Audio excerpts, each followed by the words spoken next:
it just an exercise in futility? You know, flipping the calendar pages in recent days may add a bit of frustration. As leaders, it falls to us to plan for the days ahead, to lead our teams toward the next event or the next goal. But as I sit and start to plan for this coming year, I fight the attitude that says it's just an exercise in futility. COVID and all its emerging variants and the travel protocols that go with them keep changing almost daily. Travel, conferences, flights, meetings, and many other scheduled events must get unscheduled and then rescheduled and then unscheduled again and again. It is very frustrating.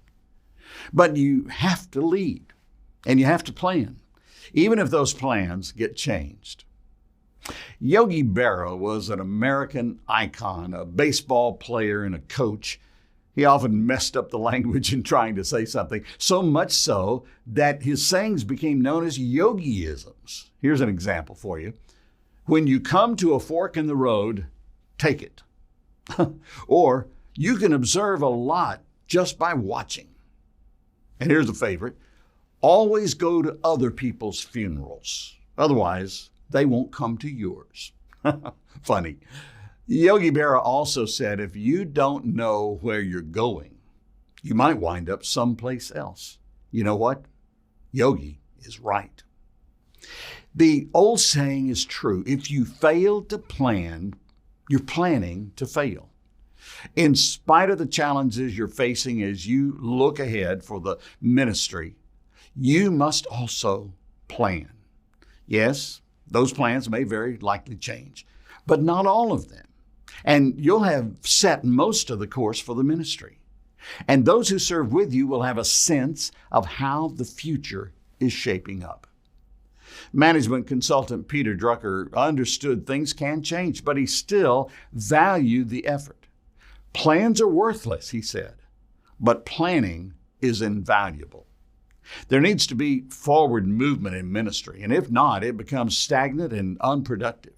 When the team senses that the leader's frustrated, uncertain because of uncertain days, it makes it so much more difficult to see the light ahead. John Maxwell wrote about leading through frightening times. Among the great insight he shared was this on painting a brighter picture. He said, when things are frightening, the world seems small and dark. To counteract that, you must paint a picture that is bigger and brighter.